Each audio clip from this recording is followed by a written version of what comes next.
और क्रोधी पुरुष है और हृदय में हिंसा का भाव रखता है, दंड देने का। भजन है, माला चल रहा है तो जरूरी नहीं कि भगवान की प्रसन्नता के लिए चल रहा है, उसके कई कारण हो सकते हैं। माला चलाकर अपनी वासना की पूर्ति, माला चलाकर किसी का अनिष्ट करने का भाव, बहुत विचित्र विचित्र खोपड़ी है। इतना कठिन भजन और उसका दूसरे का मंगल करने के लिए प्रयोग कर देते हैं।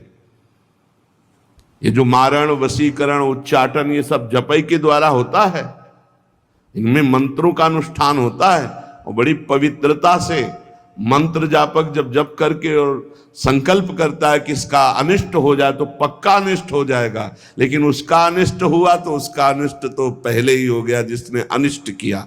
ऐसे हैं जो भेददर्शी है, क्रोधी है और दूसरों की हिंसा का भाव रखते हैं और मात्सर्य, जलते रहते हैं ईर्ष्या में, और भगवान का भजन भी करते हैं। ऐसा नहीं कि भजन नहीं करते, भगवान कहते हैं कि वो मुझसे अपनापन भी रखते हैं, तो वो तामसिक भक्त है, भगवान की प्राप्ति नहीं होगी। तामसिक भक्त को भगवान की प्राप्ति नहीं होती, क्योंकि वो दूसरे से भेद दर्शन करता है, वो हिंसा का भाव रखता है। भजन केवल भगवान की प्राप्ति के लिए होना चाहिए।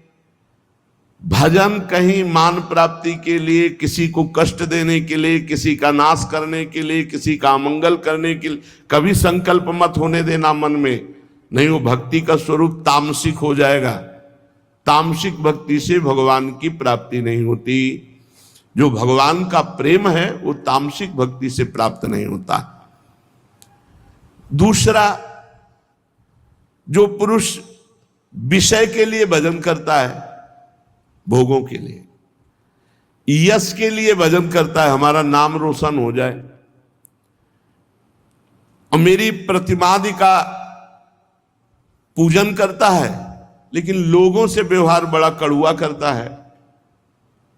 श्रद्धा है उसकी भगवान की प्रतिमा में, लेकिन बाहरी व्यवहार बड़ा उसका अमंगल रहता है, वो राजसिक भक्त है। ऐसे भक्तों को भी भगवत प्रेम की प्राप्ति नहीं होती। तीसरा है सतोगुणी भक्त।